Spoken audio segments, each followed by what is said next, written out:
90% মানুষ এই তিনটা ভুল রেগুলারই করে থাকে। আর যদি তুমি নিজের রেসপেক্ট 10 গুণ বাড়াইতে চাও তাহলে এই ভুল করা এখন থেকেই ছেড়ে দাও। নাম্বার 1, স্যাড সং শোনা বাদ দিয়ে দাও। রাতের বেলায় হেডফোন লাগিয়ে স্যাড সং শোনো আর নিজেকে মুভির হিরো ভাবো, কিন্তু রিয়ালিটি তো এইটা যে এইটা তোমার এনার্জি ড্রেন করে। যত বেশি তুমি ওই মোডে থাকবে ততই বেশি তুমি নিজেকে উইক ফিল করবে। Number 2, over thinking. মানুষ কি ভাববে এইটা ভেবে তুমি নিজেকেই থামিয়ে নাও। সত্যি তো এইটা যে মানুষ অতটাও মনোযোগ দেয় না যতটা তুমি ভাবো। যেটা করতে চাও ওইটা করো, নয়তো এই ভাবনার কারণেই তুমি জীবনে গ্রো করতে পারবে না। নাম্বার 3, লাউড না হয়ে কালম হয়ে থাকো। নিজেকে প্রুফ করার প্রয়োজন নেই। যারা সত্যি স্ট্রং হয় তারা চিল্লাচিল্লি করে না, তারা স্টেবল থাকে। এখন কমেন্টে বলো যে এর ভিতরে কোন ভুল তুমি সব থেকে বেশি করো।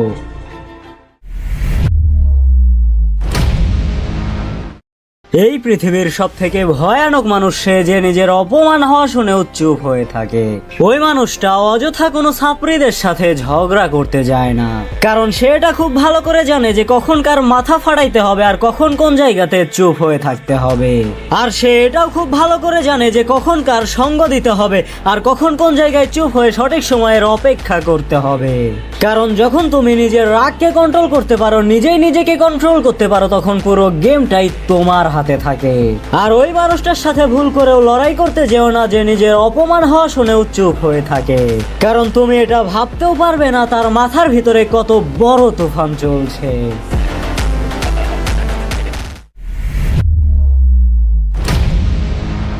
যেই মানুষ নিজের উপরেই কন্ট্রোল না পায় ওই মানুষ অন্যের উপরে কন্ট্রোল পাবেটা কি করে? সব মানুষই এটা মনে করে যে আমার লড়াই এই দুনিয়ার সাথে, অন্য মানুষের সাথে, আমার অবস্থানের সাথে।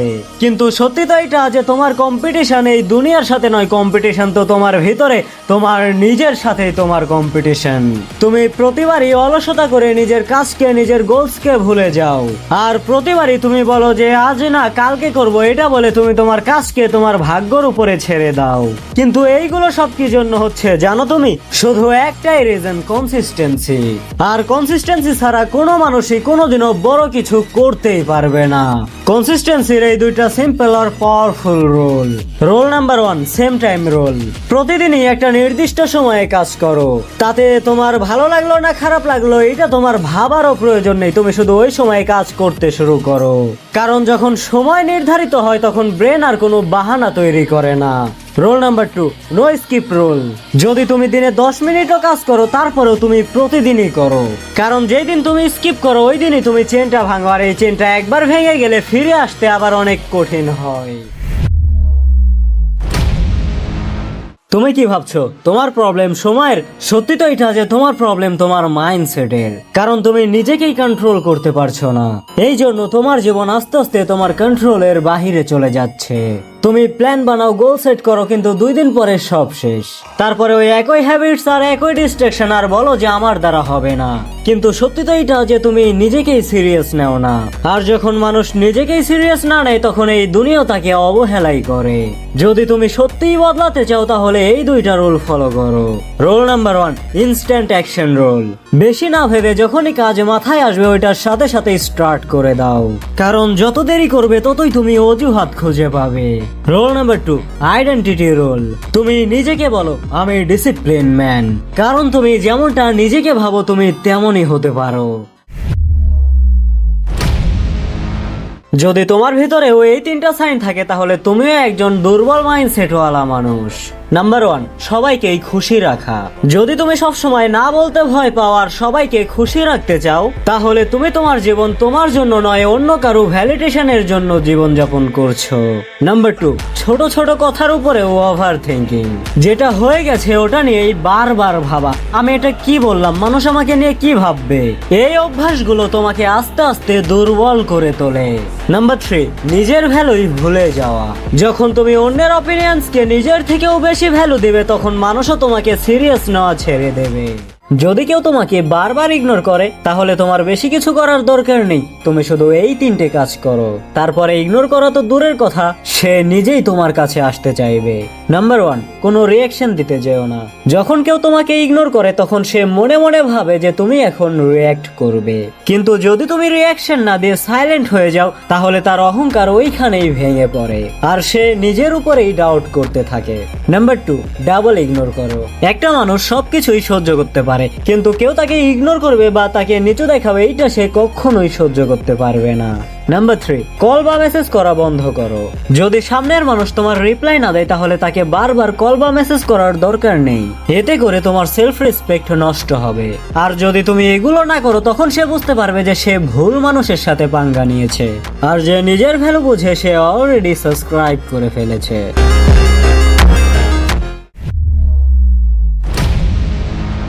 একটা এমন সাইকোলজিক্যাল ওয়েপেন যেটা তোমাকে ভিতর থেকে বদলে দেবে, তারপরে কেউ আর তোমাকে ইমোশনালি হার্ট করতে পারবে না।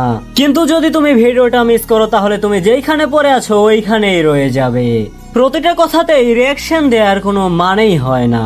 কেউ তোমার ইনসাল্ট করছে, তুমি স্মাইল করো। কেউ তোমাকে থামানোর চেষ্টা করছে, তুমি মাথা নিচু করে কাজ করো। কেউ যাই কিছুই বলুক না কেন তুমি শুধু শোনো, রিয়াক্ট করতে যেও না, কারণ রিয়াকশন তোমার দুর্বলতা দেখায় আর কন্ট্রোল তোমার পাওয়ার। যদি রিজেকশন পাও তাহলে নেক্সট মুভের দিকে ফোকাস করো। ইমোশনসকে কন্ট্রোল করা এটা কোনো অ্যাবিলিটি নয়, এইটা হলো একটা ওয়েপেন, আর এই ওয়েপেন সবার কাছেই থাকে না। এখন তুমি ভাবছো যে আমিও স্ট্রং হতে চাই, কিন্তু সত্যি তো এটা যে এটা এতটাও সহজ নয়। যখন কেউ তোমার স্বপ্নের উপরে হাসে তখন তুমি নিজেই তোমার স্বপ্নের উপরে ডাউট করো। মনে রেখো, মানুষ শুধু অন্যের সামনে স্ট্রং হওয়ার চেষ্টা করে কিন্তু নিজের কাছে নয়। এই জন্য তুমি এই রুলটা নিজের জীবনে ইমপ্লিমেন্ট করো। 6 সেকেন্ড পজ রুল। কেউ তোমাকে যাই কিছুই বলুক না কেন তুমি রিঅ্যাক্ট করার আগে 6 সেকেন্ডের পজ নাও। না কিছু বলো, না তুমি উত্তর দাও, শুধু তুমি অ্যাবজর্ব করো, কারণ 6 সেকেন্ডে ইমোশন কন্ট্রোল হয়ে যায়। যদি এই 3টার মধ্যে 2টা সাইনও তোমার ভিতরে থাকে তাহলে এই ভিডিওকে মনোযোগ দিয়ে দেখো, কারণ হতে পারে তোমার ব্রেন অন্যদের থেকে আলাদাভাবে কাজ করে। আর ভিডিও শেষে কমেন্ট করে বলবে যে কোন সাইন তোমার ভিতরে আছে। সাইন 1, তুমি বেশি মানুষের ভিতরে থাকতে পছন্দ করো না। ভিড়ের মাঝে তোমার আনকমফোর্টেবল ফিল হয়, কিন্তু একা থাকলে তোমার ব্রেন সব থেকে বেশি স্পিডে কাজ করে, আর এইখান থেকেই তোমার সব থেকে ভালো আইডিয়া তৈরি হয়। সাইন 2, তুমি প্রতিটা কথাকেই অনেক গভীরভাবে ভাবো। যেখানে অন্যরা উত্তর পাওয়ার পরেই থেমে যায় ওইখান থেকে তুমি নতুন করে ভাবা শুরু করো।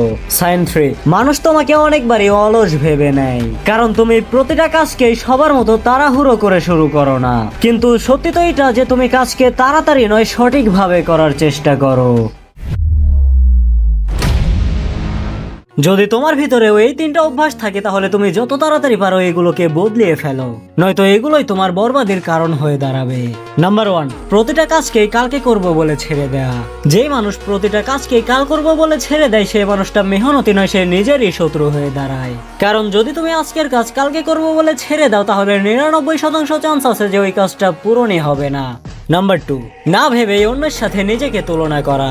সাইকোলজি এটা বলে যদি তুমি বারবার নিজেকে অন্যের সাথে কম্পেয়ার করো তাহলে ডেফিনেটলি তুমি নিজের ভ্যালু কমিয়ে ফেলছো।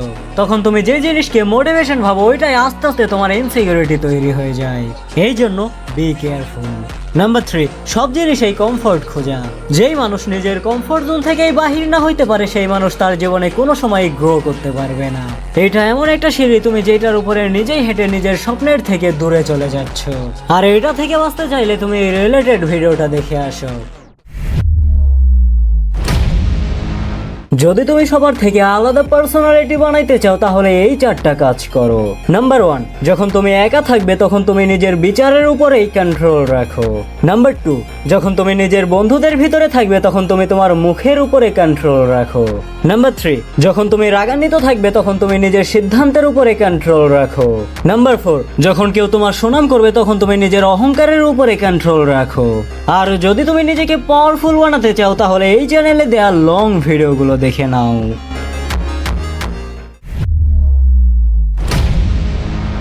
যদি তুমি এই ভিডিওটা মিস করো তাহলে তুমি হয়তো এটা কখনোই বুঝতে পারবে না যে কে তোমাকে ম্যানিপুলেট করছে। সাইকোলজি বলে যদি কোনো মানুষ তোমার সাথে দেখা হবার পরে কথার শুরুতেই তার নিজের দুঃখ কষ্ট আর পার্সোনাল কথা শেয়ার করে তাহলে তুমি অ্যালার্ট হয়ে যাও, কারণ এটা একটা ম্যানিপুলেশন টেকনিকও হতে পারে।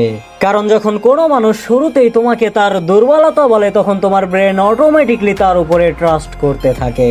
তারপরে তুমিও তোমার সিক্রেট আর পার্সোনাল কথা তার সাথে শেয়ার করো, আর ওইখান থেকেই সে তোমার দুর্বলতার সুযোগ নিতে পারে। এই জন্য তুমি সবসময় সাইলেন্ট হয়ে থাকতে শেখো। কেউ তোমাকে মিথ্যে কথা বলছে আর তুমি এইটা বুঝতেই পারছো না, এইটা খুব একটা কঠিন নয়। তুমি শুধু এই 3টা সাইকোলজিক্যাল ট্রিক ইউজ করো, সে নিজেই সত্যটা বলে দেবে। নাম্বার 1, কনফেশন লোভ। সোজা প্রশ্ন না করে তুমি নিজেই আগে একটা সিক্রেট শেয়ার করো, সেটা ফেকই হোক না কেন। কারণ যখন তুমি তাকে সিক্রেট কথা বলো তখন সাবকনসিয়াসলি সেও তোমাকে তার সিক্রেট বলে দেয়, আর ওইখান থেকেই সত্যটা বাহিরে আসতে থাকে। Number 2, silence phase. তার মিথ্যেটা জানার পরে তুমি সাথে সাথে রিয়্যাক্ট করতে যেও না। 2-4 দিন পরে তুমি তাকে শুধু এতটুকু বলো যে আমি এমন কিছু জানতে পেরেছি যেটা তুমি আমার কাছ থেকে লুকিয়েছো, আর তারপরে তুমি চুপ হয়ে যাও। আর তোমার এই সাইলেন্স তার গিল্টকে ট্রিগার করবে, আর সে নিজেই সবকিছু বলে দেবে। Number 3, psychological control. সত্যটা কখনোই ফোর্স করে জানা যায় না। যদি তুমি সত্যি জানতে চাও তাহলে সিচুয়েশন ক্রিয়েট করো যেন সামনের মানুষ তোমাকে সত্যটা বলতে বাধ্য হয়।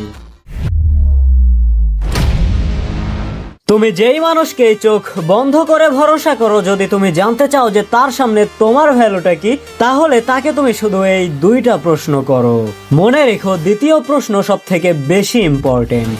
নাম্বার 1, সামনের মানুষকে নর্মালি জিজ্ঞেস করো যদি আমরা 7 দিন কথা না বলি তাহলে তোমার আমার সব থেকে কোন কথা বেশি মনে পড়বে। যদি সত্যি সে তোমার ভ্যালু করে তাহলে তার মাথার ভিতরে তোমার ছোট ছোট কথাগুলো ঘুরতে থাকবে, যেমন তোমার হাসি, তোমার স্টাইল বা তোমার কথাবার্তা। আর তারপরে যদি তোমার এই কথা সে ইগনোর করে তাহলে বুঝে নিও তুমি তার জীবনে শুধু একটা অপশন। নাম্বার 2, এই প্রশ্ন সব থেকে বেশি ইম্পর্টেন্ট। তুমি সামনের মানুষকে জিজ্ঞেস করো যদি আমি তোমার জীবন থেকে সারা জীবনের জন্য চলে যাই তাহলে তুমি সবার আগে কি করবে। যদি তোমার এই কথাতে সে অনেক ইমোশনাল হয়ে পড়ে তাহলে বুঝে নিও যে সে তোমাকে অনেক ভ্যালু দেয়। কিন্তু যদি সে নীরব হয়ে যায় বা টপিক চেঞ্জ করে দেয় তাহলে বুঝে নিও তার সাইলেন্সই তার জবাব। বাকি তুমি নিজেই একজন বুদ্ধিমান। 3টা এমন সাইকোলজিক্যাল ট্রিক যেটা সামনের মানুষ তোমাকে নিয়ে ভাবতে বাধ্য হবে। মনোযোগ দিয়ে শোনো। Number 1, name effect. যখনই তুমি কারোর সাথে কথা বলো তখন কথার মাঝে মাঝে তুমি তার নাম নিয়ে ডাকো, কারণ মানুষ নিজের নামের উপরে সব থেকে বেশি রিয়্যাক্ট করে। Number 2, leave them curious. সবসময় কথা একদম পুরোটা বলো না, কিছু সময় কথা অর্ধেক রেখেই ছেড়ে দাও।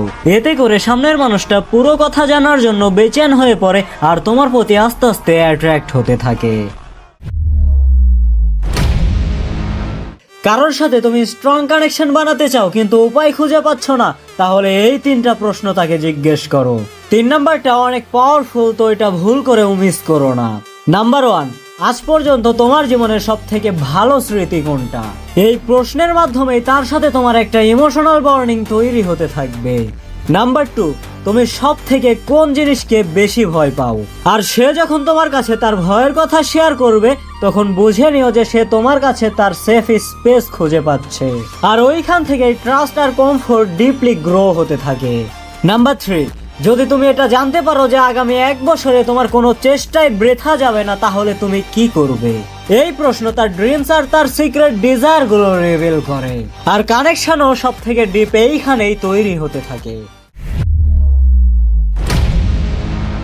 এই 3টে হিডেন সাইন বলে দেবে যে সামনের মানুষের ভিতরে কি চলতেছে। নাম্বার 1, যদি কোনো মানুষ ছোট ছোট কথা নিয়েও বেশি রেগে যায় তাহলে সে ভিতর থেকে স্ট্রেস, ফ্রাস্ট্রেশন কিংবা ইমোশন প্রেশারের নিচে দাবিয়ে আছে। নাম্বার 2, যদি কোনো মানুষ অনেক তাড়াতাড়ি কেঁদে ফেলে কিংবা ছোট ছোট কথাতেই মন ভার করে বসে তাহলে সে অনেক নিষ্পাপ আর সাদা মনের মানুষ। নাম্বার 3, যেই মানুষ সব কথাতেই অনেক বেশি পরিমাণে হাসে আর সব সময় ফানি হওয়ার চেষ্টা করে, এটা অনেক সময় সে তার একাকিত্ব আর কষ্টকে লুকানোর চেষ্টা করে।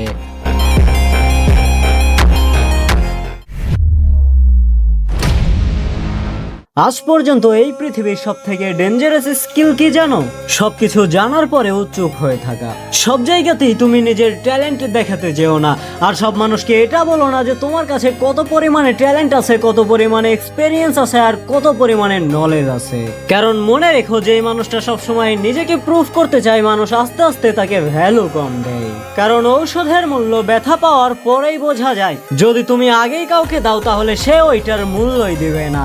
এই জন্য তুমি নিজেকে একটু মিস্টেরিয়াস রাখো, আর সব কথাই রিভিল করার প্রয়োজন নেই। প্রতিটা ইমোশন দেখাইতে যেও না, প্রতিটা কথাই বলতে যেও না। কারণ মানুষ যখন তোমাকে পুরোপুরি বুঝতে পারবে তখন তাদের ইন্টারেস্ট তোমার প্রতি শেষ হতে থাকবে। কিন্তু যেই মানুষটা একটু আনরিডেবল বা একটু আনপ্রেডিক্টেবল, মানুষ তাদেরকে নিয়েই সব সময় বেশি ভাবে। এই জন্য মনে রেখো, সাইলেন্স উইক বা দুর্বলতা নয়, এইটা তো পাওয়ারফুল মানুষদের ওয়েপেন। আর এখন মনোযোগ দিয়ে শোনো, যদি তুমি চাও যে মানুষ তোমার প্রেজেন্সের রেসপেক্ট করুক, তাহলে তুমি এই রিলেটেড ভিডিওটা দেখে আসো বা এই ভিডিওটা দেখো।